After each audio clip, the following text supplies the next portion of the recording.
Selamat pagi kawan-kawan investor.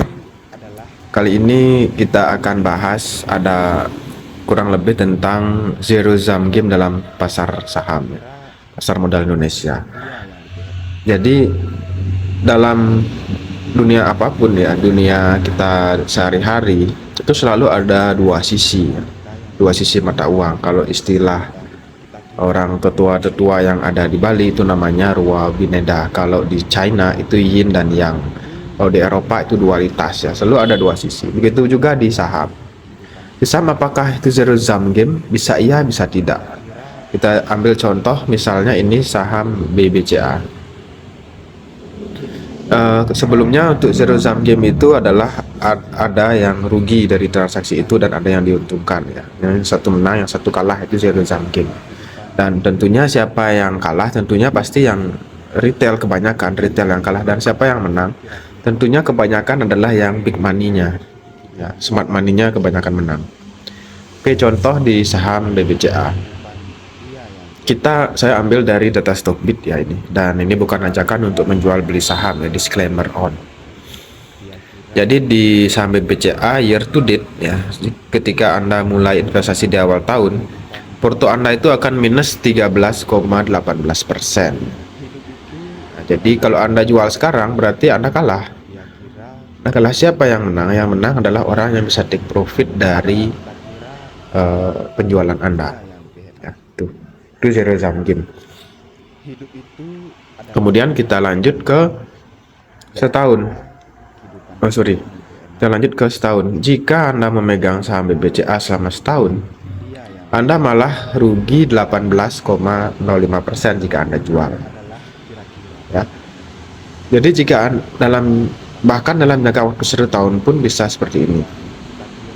Kemudian jika Anda pegang saham BBCA selama berapa ini ya?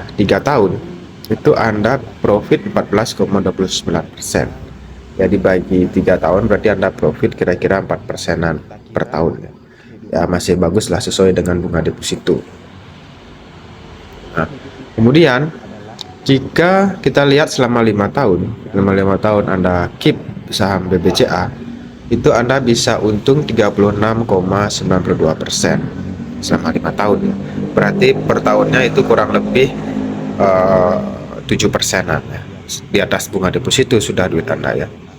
Nah, kalau Anda pegang dalam jangka waktu 5 tahun, siapapun yang jual beli di saham BBCA, siapapun yang membeli saham BCA itu profit. Jadi ini bukan zero sum game karena semua yang membeli dan hold saham BBCA dalam jangka panjang akan diuntungkan. Sekali lagi, kalau saham BCA dipegang dalam jangka waktu lama itu bukan zero sum game karena siapapun yang membeli saham BCA dalam waktu yang lama lebih dari 3 tahun itu diuntungkan. Sekarang sebagai pembanding kita lihat saham BBRI.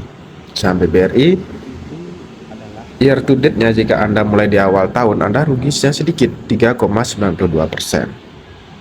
Ya, ini kita bicara dari awal tahun 2025 ya, bukan penurunan dari pucuknya ya. Kemudian jika kita memegangnya selama 1 tahun kita hold kemudian kita jual ya, sama juga zero sum game karena ada yang dirugikan. Nih.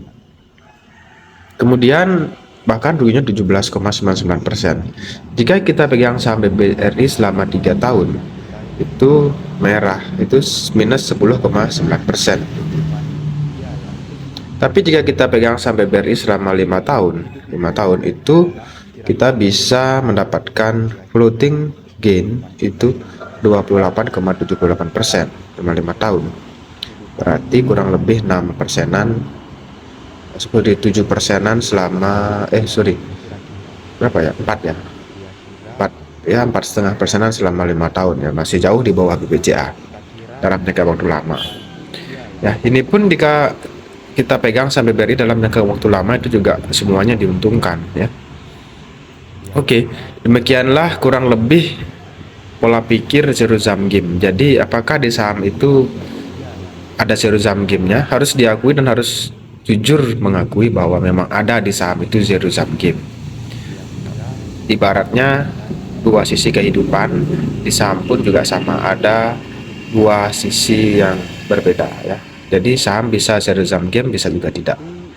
Oke, demikian penjelasan singkat dari saya. Semoga bermanfaat. Salam cuan.